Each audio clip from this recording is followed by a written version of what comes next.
মোৰ নাম শ্ৰী দেৱেন হালৈ। মই এতিয়া গুৱাহাটী ৮ মাইলৰে নিবাসী। এই ভগৱানৰ কৃপাত ধুনীয়াকৈ যাতে চলি আছোঁ, কিন্তু মাজতে সেই হাতৰ অসুবিধাৰ কাৰণে কিছুমান অলপ টেনশ্যন আহি গৈছিল। হয়তো ল'ৰাৰ চাকৰি এটা ভালকৈ হোৱা নাই, বা মানে যেনেকৈ হয়তো আমি চলিব লাগিছিল তেনেকৈ চলিব পৰা নাই। কিন্তু এতিয়া তাৰমানে চিন্তাধাৰা মোৰ ইয়াকে অহাৰ পিছত মোৰ অলপ পৰিৱৰ্তন হৈ গ'ল। চিন্তাধাৰা এনেকুৱা পৰিৱৰ্তন হৈ গ'ল, মই দিনে ৰাতি যাতে প্ৰভু ভগৱানৰ ওচৰত প্ৰাৰ্থনা জনাব পাৰোঁ আৰু তেওঁৰ কামখিনি যাতে সুচাৰুৰূপে পালন কৰিব পাৰোঁ। ইয়াত যাতে অইন কাৰো অসুবিধা নহয়, বা মই কাকো যাতে ডিষ্টাৰ্ব দিব নালাগা নহয়, নিজৰ ভৰিত নিজে থিয় দিয়াৰ কাৰণে মই চেষ্টা কৰি আছোঁ।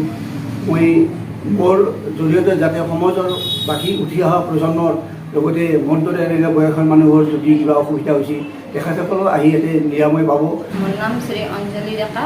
মই এই এক্সিছ বাৰ্ডছ কনচিয়াছনেছৰ টুলছ এণ্ড টেকনিক ব্যৱহাৰ কৰি মই কিছুমান থেৰাপি দিয়া কৰিছোঁ। দুই এজনে বহুত ভাল ৰিজাল্ট পাইছে আৰু ময়ো পাইছোঁ ভাল ৰিজাল্ট।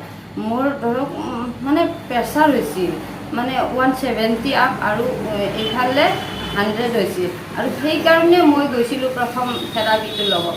যাতে মই যিখিনি মোৰ পৰিৱৰ্তন পালোঁ, ধৰক মোৰ ছোৱালীজনীও মানে এটা ভাল ঠাইত মানে এটা মানে এক্সাম দি এটা ভাল সুবিধা পালে, স্কলাৰশ্বিপ এটা, আৰু মোৰো এনেকুৱাকৈ যি ভাবোঁ কামবিলাক হ'ব ধৰিছে।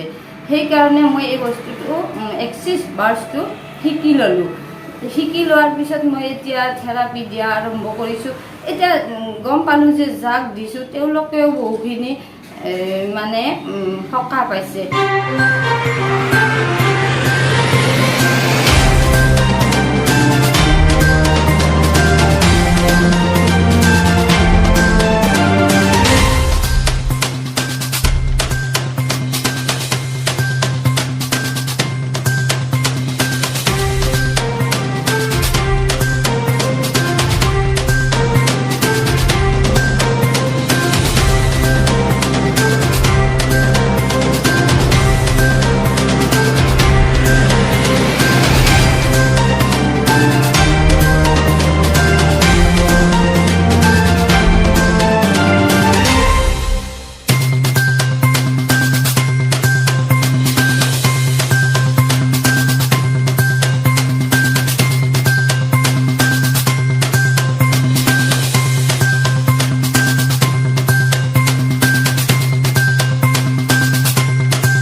তো বহুত ভাল কৰি আহি আছে। প্ৰথম অৱস্থাত মই অৱশ্যে ইমান ফিল কৰা নাছিলোঁ, থেৰাপি দি যদি যি মোৰ কিবা এটা হ'ব। মই তাৰমানে মই কিছুমান কামত মই বিজি হৈ থাকোঁ। দোকান আছে ধৰক, তাৰে মাজত মই নামঘৰ আছে, বিজি হৈ থকাৰ মাজতে মোক ক'লাক যে এনেকৈ হ'লে অলপ পাব। ঠিক সেইদৰে মই আহিলোঁ। 1 তাৰিখে আহিছিলোঁ বাৰু, যোৱা 1 তাৰিখে অহাৰ পিছত মই যিখিনি শুনি গ'লোঁ আৰু সেইখিনি মতে মই কামখিনি কৰি থকাৰ বিনিময়ত এতিয়াতো মই বহুতখিনি আৰাম পালোঁ, আৰু বাকী চিন্তা কিছুমানো আগতকৈ কমি আহিল। এইকাৰণে কমি আহিল, যিখিনি এতিয়া 2টামান আছে যদিও সেইকেইটা মই ভাবি আছোঁ এইখিনি আৰামছে হৈ যাব। তাৰমানে ইয়াৰ বিনিময়ত মানে কি হয়, প্ৰত্যেকৰে প্ৰভাৱান্বিত হয় আৰু সমস্ত দুখ বেদনা আঁতৰ হৈ যায়। লগতে এইটো যিখিনি ঘৰৰ পৰিয়ালখিনিৰো ইয়াৰ পিছত প্ৰভাৱ আহিব, আৰু সেই প্ৰভাৱে হয়তো মোৰ দৰে অন্যান্য যিসকল সদায় ৰাইজ তথা এই বিভাগৰ মানুহ যিখিনি আহিব, তেখেতসকলেও সুস্থিৰ এটা পৰিৱেশ পাব আৰু তেখেতসকলৰ জীৱন ধন্য হ'ব। লগতে পৰিয়ালটো বাচি যাব। আমাৰ কিবা যদি অসুখ বিসুখ হৈ আছে, এই মই কোৱাৰ যোগেদিয়ে যাতে তেখেতসকলেও আহি ইয়াতে এই কামখিনি কৰি যাওক। যিটো থেৰাপি কৰিব লাগে, যিখিনি নিয়ম নীতি দিব বা যিখিনি ভগৱানক মাতাৰ কাৰণে যিখিনি বস্তুখিনি দিব, এই বস্তুখিনি আয়ত্ব কৰি ল'লেই হ'ল। ইয়াত আৰু বেলেগ মানে একো অসুবিধা নাই, একোৱেই নাই। খালি নিজক মানে একদম সংযত কৰি ৰাখি কামখিনি সুচাৰুৰূপে পৰিচালনা কৰিলে সকলো সমস্যা সমাধান হৈ যাব। মই কিন্তু এইটোৱে মই গম পাই আছোঁ। মই তাৰমানে যদিও গুৱাহাটীৰ পৰা আহিছোঁ, মই কোনো অনুভৱ কৰা নাই, এনেকুৱা সুবিধা পাইছোঁ। তাৰমানে এওঁৰ নাম লোৱাৰ লগে লগে চব গাড়ীবিলাক আহি যায়। এওঁৰ নাম লোৱাৰ লগে লগে মই ইয়াতে কিবা বস্তু বিচাৰিলে মই পাই যাওঁ। তেওঁৰ নাম লোৱাৰ লগে লগে মোৰ পইচা নহ'লে পইচাটো আহি যায়।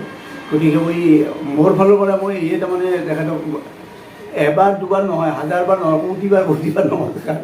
কাৰণ যিজনে নেকি এজন মানুহৰ মুখ্য যিখিনি কৰ্ম, এই কৰ্মৰ পৰা যদি পৰিত্ৰাণ কৰি দিয়ে, ইয়াত পৰা ডাঙৰ উপকাৰ একো নাই।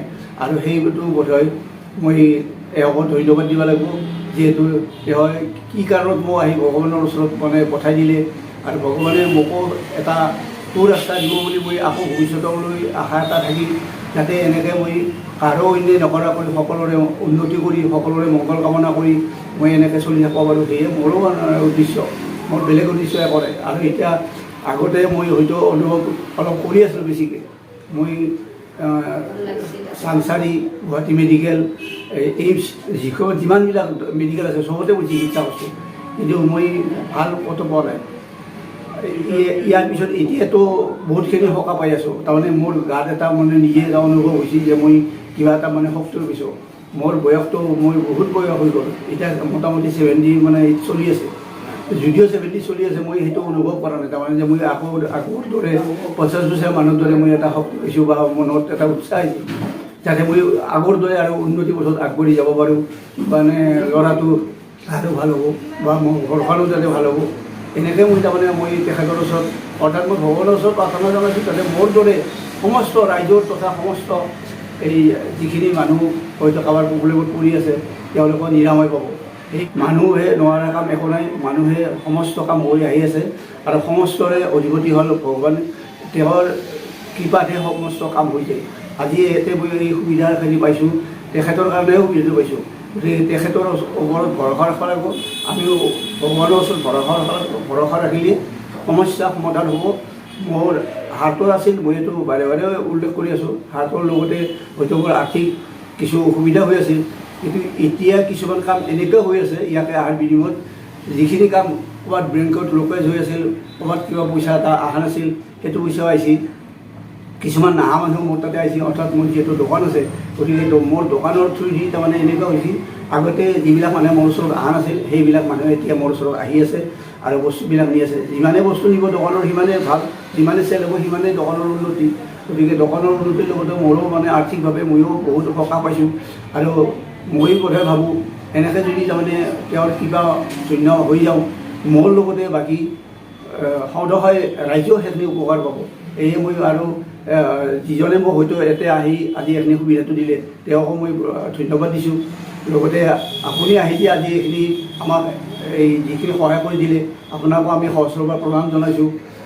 ইয়াতে এই আমাৰ হয়তো অনেকখিনি কিবা যদি ৰৈ গৈছে, সেইখিনিও সদায় ব্যক্তিয়ে মানে নিজকে শুধৰণ কৰাৰ কাৰণে নিজেও কিছুমান চেষ্টা কৰিব লাগিব। আমিও সেনেকৈ চেষ্টা কৰি আহি আছোঁ, আৰু এই মানে সমস্ত মই কিন্তু ভগৱানৰ ওচৰত মই অৰ্পণ কৰি দিছোঁ। এক্সিছ বাৰ্ছটো শিকি ল'লোঁ। শিকি লোৱাৰ পিছত মই এতিয়া থেৰাপি দিয়া আৰম্ভ কৰিছোঁ। মই মানে বহুত হেপী হৈ গ'লোঁ এই কথাটোত, যে হয় কি আচৰিত বস্তু। তাৰপিছত এতিয়া মই সেইকাৰণে মানে এই কামটোত মই বহুত মানে আন্তৰিকতাৰে লাগি গৈছোঁ। ইয়াতে কি হয় মানে এক্সিছ বাৰ্ছত মানে আমি মাথাৰ মানে মূৰৰ 32টা পইণ্টছত থেৰাপি দিওঁ, আৰু থেৰাপি মানে এটা টাচ এটা দিওঁ, দি আমি কিছুমান ষ্টেটমেণ্ট মাতোঁ। টুলছ হৈছে এই ষ্টেটমেণ্টবিলাক, আৰু টেকনিকটো হৈছে আমাৰ ব্ৰেইনৰ আমি যি মানে পইণ্টছবিলাকত থেৰাপি দিওঁ, সেইবিলাক হৈছে টেকনিক। সেই কোনটো পইণ্টছত কেতিয়া কি থেৰাপি মানে আঙুলি টাচ দি আমি টুলছ মানে ষ্টেটমেণ্ট মাতিব লাগিব, সেইখিনি হৈছে মেইন কথা। আৰু তেনেকৈয়ে মানে লাইফ এটা চেঞ্জ হৈ যায়। 1 ঘণ্টাৰ ভিতৰত মানুহৰ মানে অলাগতিয়াল চিন্তাধাৰা দূৰ হৈ যায়, য'ত নেকি সেইবিলাক অলাগতিয়াল চিন্তাধাৰা দূৰ হোৱাৰ পিছত আমাৰ মানে যিটো কাম কৰোঁ তাক ফ'কাছ কৰিব পৰা হওঁ। সেনেকৈ আমাৰ ব্লকেজবিলাকো খোলা যায়। ধৰক কাৰোবাৰ মানে ব্লকেজ আছে, সেইটো ব্লকেজটো খোলা যায়। আৰু ধৰক কিছুমানৰ মানে ৰিলেশ্যনশ্বিপত বেয়া থাকে, আমি গম নোপোৱাকৈ আমি নিজৰ মানে ব্লকেজ ক্ৰিয়েট কৰোঁ, আৰু সেনেকৈ ব্লকেজবিলাক আমাৰ খোলা যাব ধৰে। মানে এই এই থেৰাপিটো লোৱাৰ যোগেদি। তাৰপিছত এনেকুৱাকৈ তাৰমানে আমাৰ কিছুমান কেৰিয়াৰতো ব্লকেজ থাকে, কেৰিয়াৰত আমাৰ কামবিলাক হৈ নাহে। তেনেকৈ এই থেৰাপিটো দিয়াৰ ফলত আমাৰ যিটো মানে ক্ৰিয়েট হয় পজিটিভ এনাৰ্জি, তাৰ ফলত আমাৰ মানে এইটো এটা লভ এট্ৰেকশ্যনৰো কথা আছে। কেনেকুৱাকৈ আমাৰ পজিটিভ হৈ থকাৰ পিছত আমাৰ যিটো হেপিনেছ আহিব, তাৰপিছত আমাৰ নিজেই মানে আমাৰ কামবিলাক হ'ব ধৰে, আমি গম নোপোৱাকৈ। হয়, বহুত ভাল ৰিজাল্ট আহি আছে ফিডবেক। সেইকাৰণে এতিয়া মই ভাবিছোঁ এতিয়া চেণ্টাৰটো আগবঢ়াই দিম। চেণ্টাৰটো হ'ল নলবাৰী কল্লা ৰোড মানে নিয়াৰ হনচন স্কুল, তাতে মই চেণ্টাৰ এটা খুলিছোঁ। আৰু যদি আপোনালোকেও ভাবে যে আপোনালোকৰো কিছুমান প্ৰব্লেম আছে, ধৰক কেতিয়াবা এনেই কোনো কাৰণ নোহোৱাকৈ মূৰটো গৰম উঠি থাকে, মানে বহুত বেছি চিন্তা আহি থাকে, সেইবিলাক নোহোৱা হৈ যায়। আৰু সেই ফলতে আমাৰ চুগাৰ প্ৰেছাৰ বাঢ়ে। চুগাৰ প্ৰেছাৰ নোহোৱা হৈ যায় এই হেৰিটো লোৱাৰ পিছত। মই এতিয়া বেছি ফিজ লোৱা নাই, একেবাৰে কম ফিজতে দি আছোঁ থেৰাপিটো। আপোনালোকে মোৰ লগত কণ্টেক্ট কৰিব পাৰে যদি লয় থেৰাপিটো।